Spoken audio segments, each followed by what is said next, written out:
অগ্ৰজ প্ৰিয় অনুচাৰ মোৰ বন্ধুবৰ্গ, আজি আমি বাহিৰলৈ যোৱা নাই কাৰণ বাপুজীনগৰ জ্যোতিনগৰ পূজা মণ্ডপত নৱমীৰ পূজা ভাগ আমাৰ পৰিয়ালৰ তৰফৰ পৰা দিয়াৰ বাবে আয়োজন কৰা হৈছে আৰু আজি আমি ইয়াত ব্যস্ত আছোঁ আৰু আজি এই পূজাৰ কিছু অংশ আপোনালোকক আমি দেখুৱাবলৈ চেষ্টা কৰিম। মহানৱমীৰ এই পবিত্ৰ ক্ষণত আটাইলৈ শ্ৰদ্ধা ভক্তি মৰম চেনেহ আৰু শুভেচ্ছা জ্ঞাপন কৰি ইতিমধ্যে বিধি বিধান মতে নৱমী পূজাৰ কাম আৰম্ভ হৈছে, পূজা চলি আছে। পূজাৰীয়ে পূজা আগবঢ়াই লৈ গৈছে, পৰিয়ালৰ লোকো ইয়াত অংশগ্ৰহণ কৰিছে।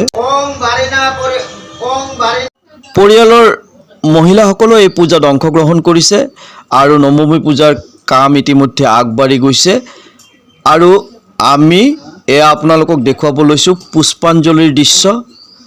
পুষ্পাঞ্জলি চলি আছে। নৱমী পূজাৰ সমস্ত কাম শেষ কৰি এতিয়া আমি আগবাঢ়িছোঁ আমাৰ গাঁৱৰ ঘৰলৈ, আপোন গাঁও হয় বৰভিটা মোৰ নিজা জন্মস্থান আৰু তালৈ আগবাঢ়িছোঁ আৰু গাঁৱৰ পূজাত প্ৰতি বছৰেই আমি উপস্থিত থাকোঁ, এইবেলিও তাৰ ব্যতিক্ৰম কৰিব খোজা নাই। এয়া চাওক সন্মুখত গাঁৱৰ নৈসৰ্গিক দৃশ্য আৰু অৱশেষত আমি আহি উপস্থিত হ'লোঁ বৰভিটা গাঁৱৰ সাৰ্বজনীন শ্ৰী শ্ৰী দুৰ্গা মহোৎসৱ প্ৰাংগণত।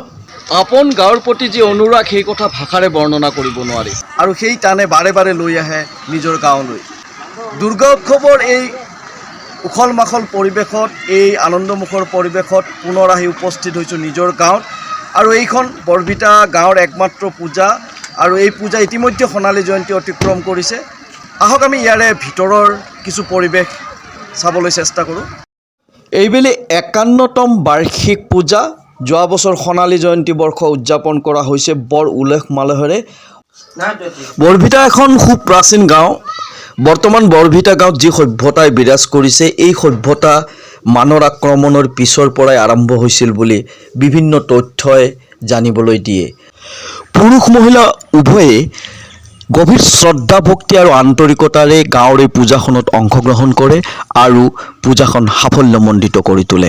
মই দেখুৱাই দৃশ্যসমূহে নিশ্চয় গাঁৱৰ বাসীৰ আন্তৰিকতা শ্ৰদ্ধা ভক্তিৰ কথা আপোনালোকক অনুধাৱন কৰাইছে আৰু এয়া চাওক ৰাজহুৱা ভজনৰ দৃশ্য। এই ভজন সমাপন কৰিয়ে আমিও উভতিলোঁ নিজ গৃহলৈ।